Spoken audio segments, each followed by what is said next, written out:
Hello, I'm Mary Spicer, and thank you for joining me for this episode of Behind Fashion.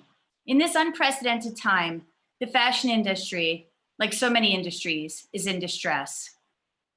Around the world, we have gathered together to demand racial and social justice. No industry is exempt, and the hard work must continue. I'd like to take a quick moment and discuss the fact that this is a very important time to vote.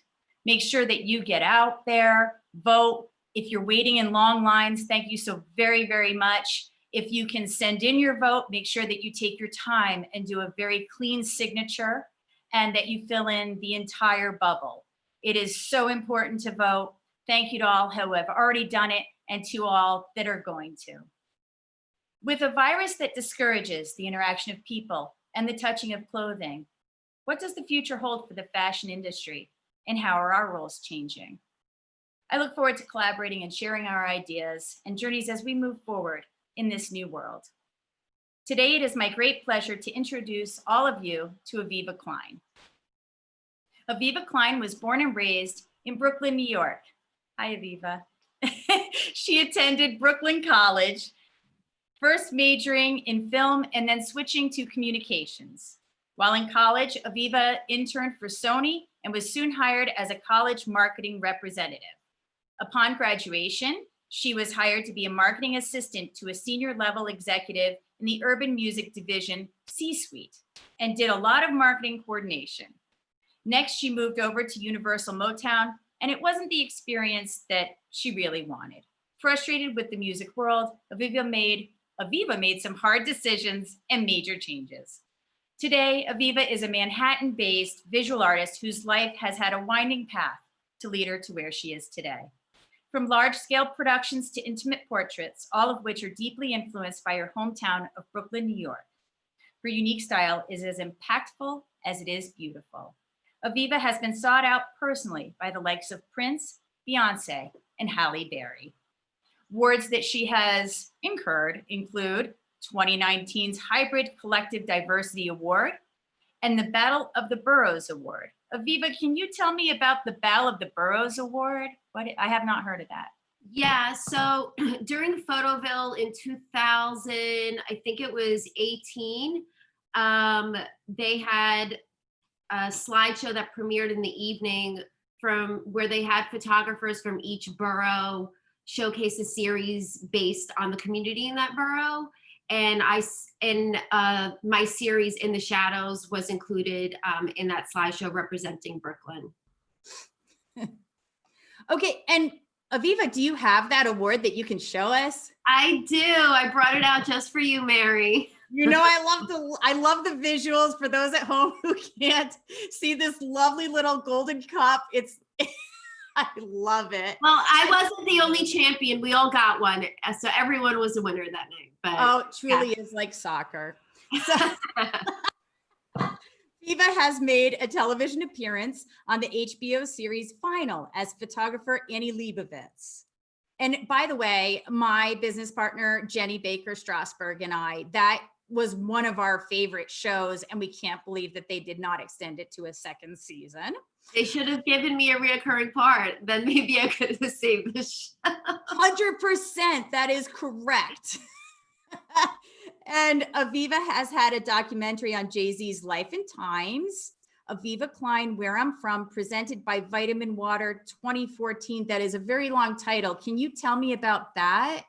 Sure. So in 2014, I'm pretty sure it's defunct now, but Jay-Z had a blog called Life and Times, which had a web component and then also a YouTube channel. And I believe this series was something that they collaborated with along with Vitamin Water to produce short documentaries on emerging talent in different fields. And I was one of the photographers featured. Well, I saw it and I love it. And I put a connection. If people go to my YouTube channel, there is like a playlist, and there's a playlist that says Aviva Klein. And so I have connected that there, anybody that would like to watch that little bit. And I think it's incredibly interesting and insightful. I really like how they did it. Yeah. And recently you've made a movie appearance, and you didn't want me to talk about this. I'm going to talk about it anyway, in Sacha Baron Cohen's The Trial of the Chicago Seven. Yeah, And Aviva, this premiered last Friday. right. So how many parts are you in? Like, are you just a quick scene or? Yeah, I'm just in one scene in the conspiracy office somewhere in the middle. Conspiracy office. Is that near the front of the movie, in the middle? It's more like in the middle, I would say. Okay. Also, disclaimer, I'm not an actress and I'm not looking to be an actress. I have a friend who's a casting agent. Shout out to Sable Boo, and she's casted me for a couple of things, and I really take those opportunities to learn more about how film sets work and how directors work, so that I basically learn, because it's something that I'm definitely interested in pursuing.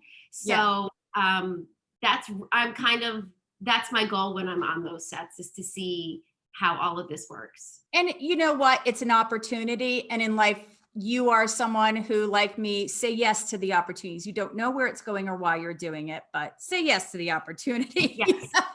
You've also been featured in top national and regional publications like Cultured, Newsweek, New York Magazine, and Vice. Yeah. You've also So cultured, not yet, and New York Mag, not yet. Cultured is coming up, I think, before the end of the year, and so is New York Magazine. Nice. And so what is Cultured? What's that photo shoot? So I worked on a photo series with women's wear designer Laquan Smith, where I basically documented him and made some portraits of him to accompany a story that they're writing about him. And anybody that doesn't know Laquan Smith, he is absolutely amazing. Yeah. He's selling out. It doesn't matter what's going on in the world. That clothes flies off the shelves, and he's absolutely amazing. And we're going to talk about him a little bit more as we move forward. Now, you've been in exhibitions such as in 2012, Come Around My Way. It's a solo exhibition in New York. 2013, you were in Ricky Powell's All-Star Classic, Milk Gallery, New York. 2016, you were in Battle of the Boroughs, which we talked about in Brooklyn. And In the Shadows was a solo exhibit series at Yale University in New Haven, Connecticut. You photographed for designers at New York Fashion Week as well as Bridal Fashion Week. And that's where we met. And I'm so happy we did. Oh, I know. And we'll work more together as we keep moving along. I really thought you would not want to come back. Listen, guys, it's brutal out there. It is. But working with someone like you, Mary, makes it all worth it. Oh, thank you. And well, that really says a lot, because you have clients such as Belvedere Vodka, Beyonce Parkwood, Epic Records, Google, Halle Berry, H&M, New York Magazine, Nike, Pepsi, Pixel, Puma, Republic Records, Spotify, Prince and PG Records, Reebok, Vice Magazine, Wall Street Journal, among others. And you wanted me to make that list shorter, and I did not. So welcome, Aviva Klein, and thank you for joining me for this episode of Behind Fashion. Thanks for having me, Mary. It's always so wonderful to talk to you, and we could talk for hours. We could barely make it. I couldn't just sit here and do an opening. We just had to chit chat.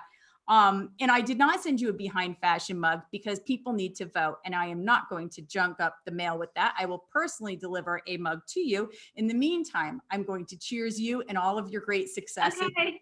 Cheers. So good. And before we start, we do have to take a moment. There is a pandemic occurring, and you live in New York, and your family lives in New York. So how is everybody doing? How has it been going? Everyone's been healthy so far. Numbers are going up, so that's a little scary because my parents are older. But I had an uncle who passed away, and that was really difficult. From COVID? Yeah. And he's like a family friend that I've known since I was an infant. And so that was difficult for his family, and doing the best we can. Yeah. Oh, well, much love to you and your family. And I hope that everything stays quiet and uneventful. Yeah. as we go into this winter, which is going to be challenging. Yeah. Let's get right into it. Okay. How would you describe your photography style? So I don't know if I necessarily have like a style, but I definitely have an intention or a goal when I'm shooting, which is really showing the authentic side of somebody, not necessarily like the image that they portray in the media. If I'm shooting someone who's a celebrity or, it's interesting. I actually read something really quick for a quote from an illustrator who I'm a huge fan of. And he wrote this in his article. And I said, wow, like that is exactly what my purpose is when I'm shooting. And he wrote, his name is Julian Alexander. Mm-hmm. He's so his dad's a very well-known graphic designer, and he's an illustrator. I think he just graduated SVA, and he won some award. And he said, I'm interested in what people do when they're not trying to be seen. And that really resonated with me because I kind of feel like that's the style of my work, and that's what I really try to convey is the authenticity, the realness, the vulnerability of just humans in general. And that's what really speaks to me and relates to me. And that's when I'm able to see myself in my subjects. And those are the images that I really, that's my goal. And yeah. So my curation of the photos on my website are just a bunch of those types of moments. And I find, there's a lot of intimacy. Yes. It's like we're invited behind the veil, behind the celebrity part. And you thought that you were going to be in the music business. You were, growing up, you're like, yeah, this is it. This is where I am. And it was a very large part of your life. Do you find that you hear a song or a genre of music when you're working with someone? No, not necessarily.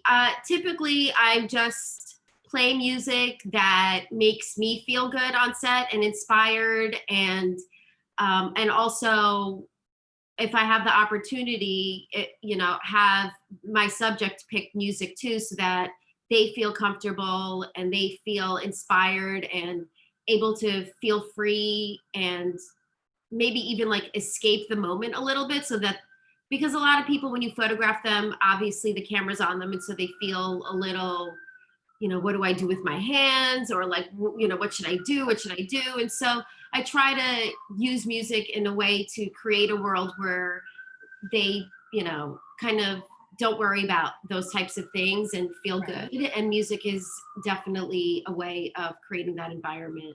So do you change the music? Like if you're doing a sports commercial or you're doing more of an intimate portrait, does that change the music that you're selecting?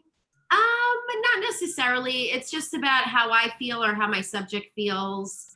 Hopefully we're on the same page and I can play something that we're both into. Yeah. Oh, that's really great. It's so funny because I do, when I talk to certain people or I look at them, I'll think of maybe a feeling that comes through in music. And so I was wondering, with that music background, if you were pairing those. Right. I think that would make sense if I really had an agenda of like what I was trying to get out of that person, but I kind of let the subject create it. I don't like to manipulate it and try to get anything specific. I just let them be themselves, and hopefully I capture some of those moments that are intimate, that speak to me and my clients. So when you're working, what kind of gear are you using and why? So right now, and for a long time, I'm a big Nikon fan, and the camera that I use is the D850, and I love it. I'm also using a Sony 7.2 of some sort, which is a mirrorless camera. But if I can, depending on the budget with the client, I might get like an RZ67, which is a medium format film camera. But for the most part, I'm using the Nikon D850. So what, if you're using that medium format camera, what more are you getting out of it than you would from the Nikon? Well, obviously like film is different. It looks completely different. It creates a mood that a digital camera, no matter what type of processing you do on the photos, it can never replicate that same soul that like film offers. That's interesting. So when you're doing post-processing, what kinds of tools do you use? And please explain to me what post-processing is. Right. So so if I'm home, I like to use Lightroom, Adobe Lightroom, which is an editing software and a processing software. If I'm on set, I'm using Capture One.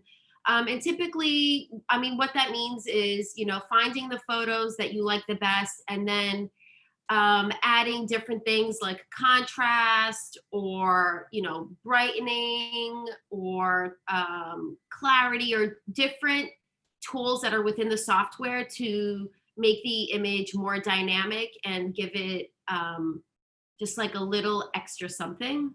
Yeah. Wow. I just think it's so fascinating to see all the steps that you have to go through and what you're thinking about. And I'd like to take a moment and hear about all of your favorite things. Okay. So what was your favorite photo of a musician who is not a celebrity that you ever took, and why? So what comes to mind is maybe a photo that I took of someone before they were famous, because it's really exciting to just see how far he's come. And I'm speaking about Action Bronson, who I've known. I met him probably over 10 years ago, and I used to spend a lot of time with him. He was part of the group of people that I hung out with at the time. And, to us, he was this guy with like the most amazing personality and so funny and so clever. And it's amazing for me to see that like the world gets to enjoy that, not just us. And so I have a photo of him that I took at a radio show. It was kind of like an early podcast that he was there in the studio that day. Yeah, that's what comes to mind. And that also does reflect the intimacy that I know you enjoy, because that would be that moment before the shine, kind of. Yeah, and also that photo is also very close up, and I like to, with my camera, get in people's faces. Some photographers really don't like that, and it makes them uncomfortable. But for me, I love staring and studying the people that I'm photographing and seeing, how the light falls on them and finding, a good moment where all those magical components come together and make a great photograph. Well, let's get to the big stuff. What are your top 2 celebrity musician photos and why? I guess I would have to include a cover photo that I did for Beyonce's album Beyonce. So she, it was her self-titled album. It was also the first visual album that she did. And one of the images that I made was used as the cover for the song Jealous. So I would have to say that one. I found a picture. Is this the cover, or which one is this? Yeah, so it's actually a version of that photo. But yeah, it's from that scene. Oh, okay. And that's a scene from the video. Do you have another picture? So this is one of the versions. Do you have another version of it? It's the actual photo of the actual cover, which unfortunately I couldn't find. But if you just Google Beyonce Jealous, you guys can find it online. And did you take other photos of her? Yeah, so I worked with her and her team for numerous times during the creation of that album, which I actually brought with me some items that have the photographs. So during that tour, which was the Mrs. Carter World Tour, the Mrs. Carter Show, sorry, they made this gorgeous tour book, which has a bunch of photographs of hers.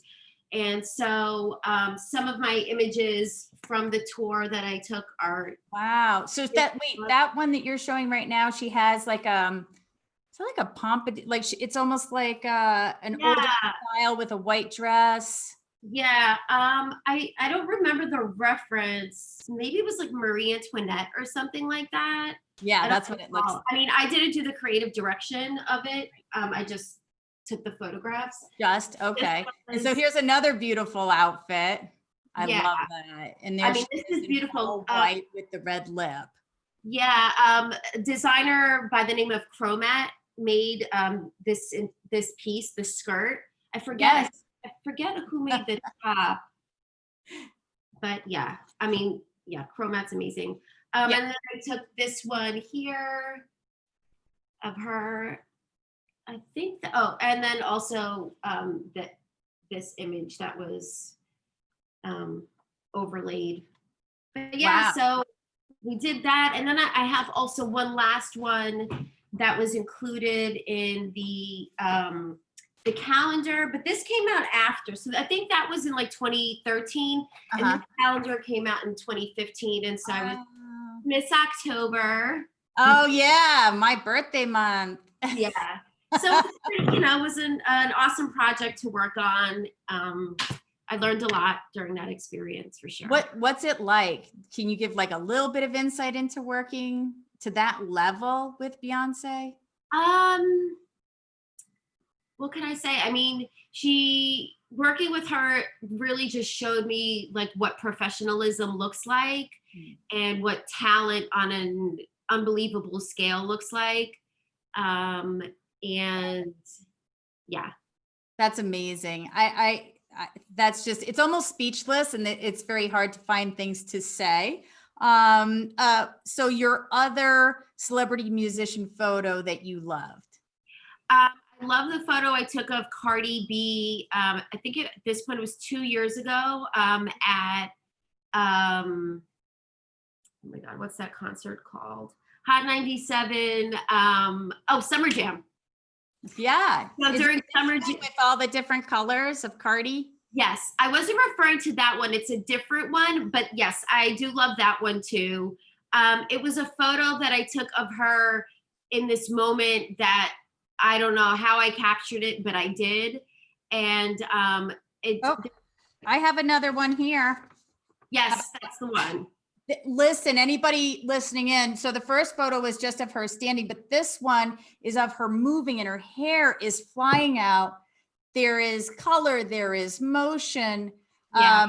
And, this kind of gets into where we've spoken, you and I, Aviva, before, the difference between like an okay photo and an amazing photo. What makes something stand out from the average photo?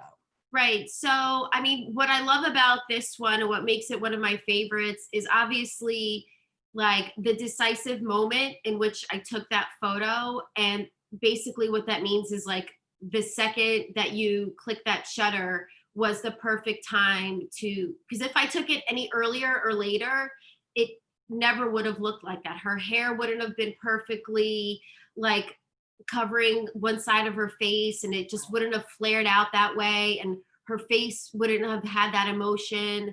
And so the colors of it, the composition of it, what I mean by composition is how much like negative space is around her, which is the black space. Yep. So, the lighting, the colors, the composition, and the emotion, all those things are really like there in that photo. And so that's what makes it one of my favorites for sure.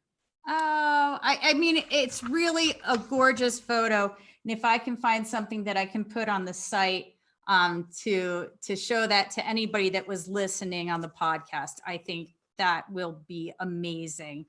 Especially if we find out the maybe even the video, I can just show where she is. Yeah, and all that stuff is on my website too. So, and which photo in your arsenal best describes the political climate right now, which is hot? I feel like maybe it's not just one photo, but really my body of work. It's always been important to me to just showcase my friends, who a lot are Black and brown, and amplify their voices and show their beauty and tell their story. And I feel like that's been an important part of my work is amplifying Black and brown voices. And my portfolio is, full of amazing people who are close to me, and also people who have given me opportunities to work with them that are Black and brown. And it's really been something that's been important to me, and has been my way of always saying Black lives matter and brown lives matter to the people who come to my website to view my work. Like, these people do matter. And it's been kind of like a quiet activism of mine in some way. Yeah.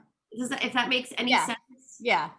And, also I know that you get a really good read on people. It's that intimate look at people and not just a false image. Right. Like, I don't have an agenda. I'm not trying to create a narrative. Mm-hmm. In Right. taking my photos, I'm allowing my subjects to tell their own story. And I hope that is evident in the images that I make. Because I'm, as my job, I'm an observer. I'm a storyteller, but I'm not a narrative storyteller. I don't create a story and then make images to tell whatever views I have, or it's really the people telling their own story. And I'm kind of just the vessel that shows the world, hopefully a beautiful way that they see themselves. And I think you can really get that from your website. Your works really run the gamut. It's not one type of photograph or person that you're going to see your style.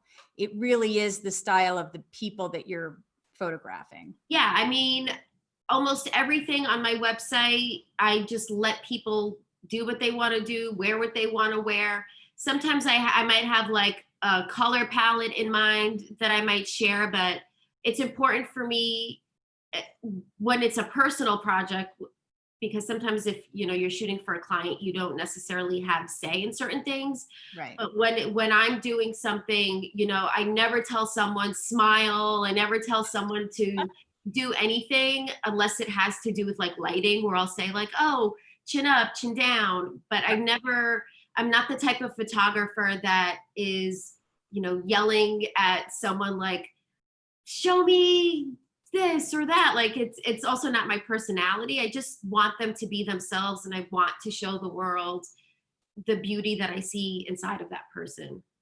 Well, and it shows in the photos, and they are just absolutely amazing. We talked at the beginning real quick that you're working with Laquan Smith and have, and it's a pandemic. So what are the challenges in photographing right now during the pandemic? So obviously everyone has to social distance.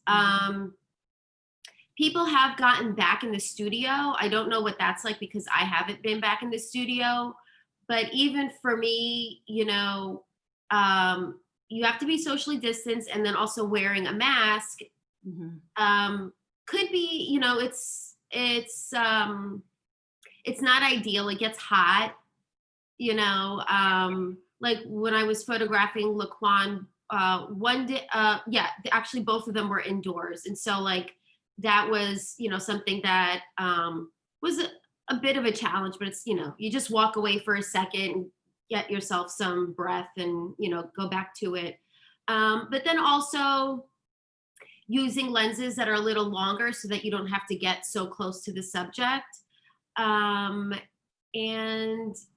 just basically getting work at this time is difficult, because I think a lot of creative agencies aren't necessarily, I think they're nervous too. Right. In creating productions with a lot of people, because they're afraid of people getting sick. And so it's definitely been a challenging time for a lot of freelancers, probably in any industry, Absolutely. especially one like photography or even videography, where typically requires a lot of people on set. So, like everything that I did for Laquan was just me by myself.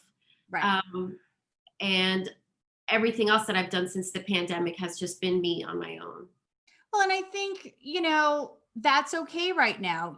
Companies are going to need content, and instead of not doing something, I think I would suggest that they do something with a single photographer, with a couple people, just reduce the amount of people, and that's okay. You still want to get that content out and keep the conversation going. Right. I think it becomes challenging for larger agencies and companies, because they like to have the art director there and the creative director, and they like to have, they're used to having like so many staff members at the photo shoot looking at, how the shoot is going, giving their 2 cents. And now the people who are lucky enough to be working in studio are having to, do everything remotely, and that's a challenge in itself. But I'm sure, some people have perfected it. But yeah, it just changed the way the whole industry is running right now. Yep. Yep. And I can't wait till we start turning a corner. I'm Me ready too. for 2020 to be done. I know that you've worked for a nonprofit, Glam for Good. Yeah. And can you tell me a little bit more about them and what that work entailed? Yeah, I love working with Glam for Good. Glam for Good is a nonprofit founded by Mary Alice Stevenson, who's a stylist and a spokesperson. And she's, I don't know if she's hosted shows, but she's definitely been like a go-to person about style and fashion. So she founded Glam for Good, which is a nonprofit that empowers mostly women, I would say, but I think, yeah, women and children, and sometimes men as well, through beauty and fashion. And so basically what that looks like for them is going, like, for example, a job I did with them, we went to Paradise, California during one of the fires, I think a year or 2 years ago, where the entire town was wiped out and burned down.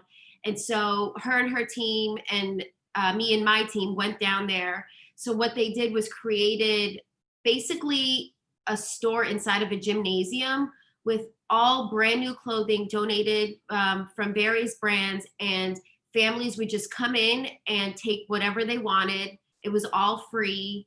And so, being able to wear new clothes or have clothes after you lost everything during the fire really helps with self-esteem and just making people feel a little more back to normal. Yeah. And kind of, getting them back into normal life. And it was just so powerful to see all these people just overwhelmed and just so happy and emotional about having this opportunity to just get a few outfits. They also gave away free eye exams and glasses, and they do a lot of amazing things. One other thing, I worked with them. So I made a short film about what they did in Paradise. And then we also did one for a group of kids at Montefiore Hospital in the Bronx.